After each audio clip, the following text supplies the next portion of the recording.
The Seventh Tower by Garth Nix. Book 3, Einir. Chapter 6. There was a sudden rush of cold air above Milla. A cloud blotted out the stars, and then a jagged bolt of lightning lit up the sky. It struck the green moss back of the hug thing, and Milla felt a strange shock go through her body. The creature reared back, let out a high whistle, and immediately let go of Milla. More lightning struck, and thunder boomed. Milla crawled rapidly away. Her legs and ribs hurt, but as far as she could tell, nothing was broken. She was just bruised, and that was nothing to an ice carl. Above her head, Audra sent down a dozen more lightning bolts, driving the hug thing farther away. But even though it rippled and undulated across the ground at a frightful speed, it didn't seem badly hurt. It was clearly afraid of the lightning, and each strike did leave a blackened mark on its green moss back, but that was all. Milla watched it flowing off and shuddered. Something that hard to slay was very dangerous indeed. At least she knew the smell of it now. Fresh-cut grass mixed with rotting meat. She hoped she had a flaming torch and a bottle of Selsky oil in her hand next time she saw one. Audra sent one last bolt of lightning after the hug thing, then circled back and settled down near Milla, growing two long legs to anchor herself in one place. "I thank you," said Milla grudgingly. "It was nothing," Audra replied modestly. "A hug thing is no danger to me, of course, but they are vicious hunters of anything made of meat." "A hug thing," said Milla, feeling along her legs to make certain they were only bruised. "It is well named." "Can I come with you now?" asked Audra. "I can help you." "I can't stop you," said Milla bitterly. It had been a mistake coming to Einir. She should have tried harder to leave the castle and deliver the sunstone to her clan.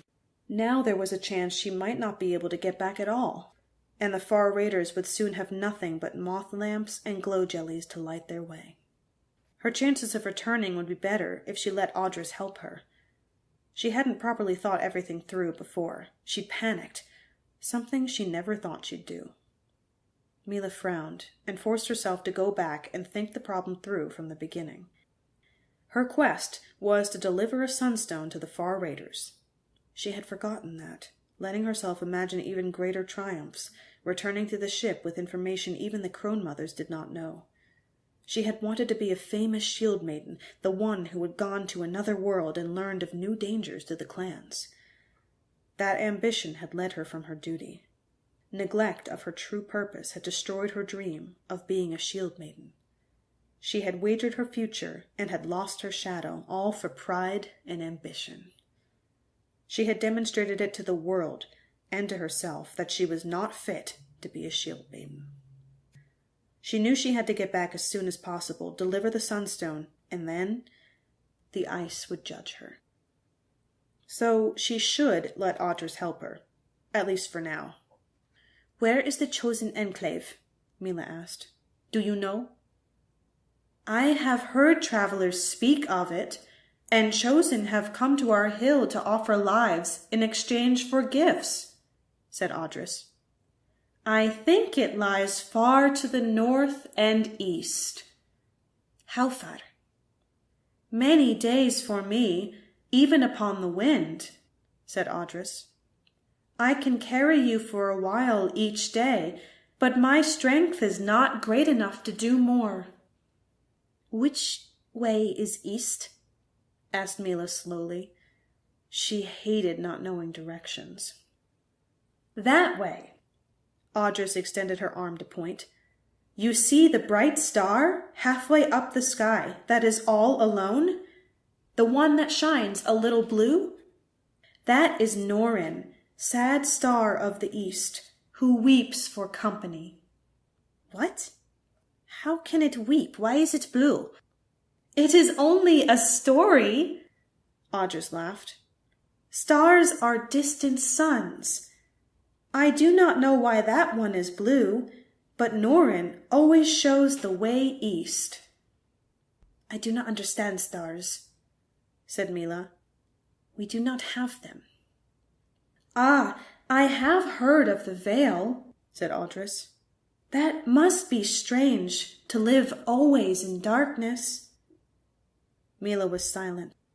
The dark world was not strange to her, but for the first time she wondered why it was so. The veil was not a natural thing. It had been made, placed in the heavens to block out the light. Who had made it? And why? "I will sleep now," said Milla. "Will you watch? I will count my breaths and wake when it is my turn."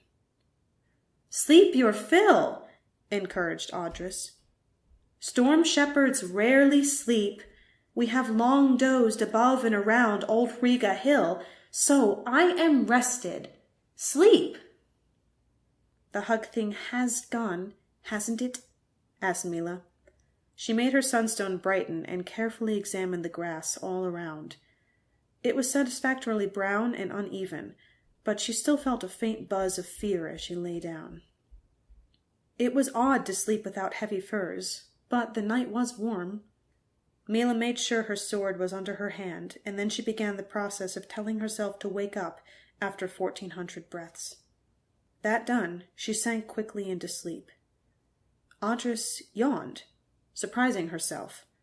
To keep awake, she launched herself into the air. She hadn't expected to feel sleepy, but it made sense. She could feel Milla's shadow inside her, and the connection from it to the sleeping ice-carl. Audrus could also sense some part of Milla's dreams. It was like seeing something out of the corner of her eyes.